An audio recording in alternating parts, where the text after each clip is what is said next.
طب نشرح لهم بقى الدور السياسي ده ازاي، نشرح لهم البرلمان. يعني انا دلوقتي عايز اكلم الشباب دي اقول لها انت لازم تنزل تبقى عضو فعال في هذه الانتخابات واي انتخابات. طيب احنا لما بنتكلم على الشباب مم.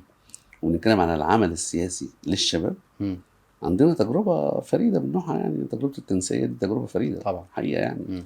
وانا واحد من الناس، مش هقول لك يعني من اكتر الناس اللي مشجعة جدا لهذه التجربة مم. وسعيد بيها، لان كنت بشوف ده في الجامعة، بس عشان انا بروح الجامعة مم. وبدرس الشباب وشايف امكانياتهم وشايف ما يخرج منهم مم. قد ايه. مم. بالرغم من اللي انا قلت ان هم مظلومين جدا في مم. بوتقة اقتصادية عالمية صعبة وظروف سيئة جدا وحظهم حقيقي. وحش، يعني الجيل اللي حظه الحقيقة اقتصاديا سيء جدا، ما فيش شك في ده. مم. ولكن رغم ده كله ما عندهم قدرة على تغيير الواقع، اللي عندهم قدرة. بس انت خد بايديك. دايما نقول للشباب دي ارض خصبة، حلو. زرعتها ورد هيطلع ورد، زرعتها حاجة تانية هتطلع حاجة تانية، مفيش حلو. شك. فالمسؤولية الحقيقية مم. هي اللي موجودة في وزارة الشباب والرياضة، يعني مصرف الدولة. مم. الدولة لابد من ده. وأنا شايف إن الفترة الأخيرة ابتدت هي الوزارة مم. تبتدي تشتغل بشكل مختلف على الشباب. عملت اتحاد زي اتحاد الكيانات الشبابية، ده مم. وعاء رائع جدا. مم. ابتدي يبقى فيه تعليم للشباب بقى.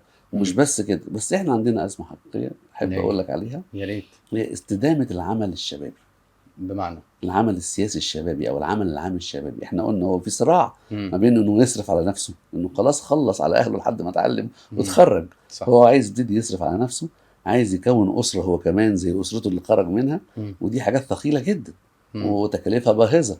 طب تطلب منه يشتغل عمل عام؟ فما ينفعش. فهنا مم. دور الدوله، لو قدرت توفر للشباب الخريج مم. مع الدورات اللي بتديها له حاجات فيها اعمال خفيفه جدا بمرتبات معقوله جدا، وتبقى دي يعني ليه ايه ايدي في ايدك، يعني حاجه بدايه مم. بس كده يقف على رجليه. لا، هتلاقي شباب بيعمل عمل عام عظيم جدا وبيشاركوا في اعاده تعديلات قوانين مم. وبيساهموا وبيروحوا مؤتمرات وبيروحوا احتفاليات جمهوريه وفي كل الاستحقاقات الدستوريه هتلاقيهم موجودين في انتخابات مجلس النواب ومجلس الشورى. انما هو هينزل يصرف على ده كله منين؟ مم. ولو مم. صرف مره هيصرف منين تاني؟ ولو اهله ادوا له مره هيدوا له تاني؟ مش ممكن. مم. المشروعات الصغيره والمتوسطه اذا تم تفصيلها مم. على الشباب، احنا بنتكلم في ان في عمل سياسي او عمل عام مستدام.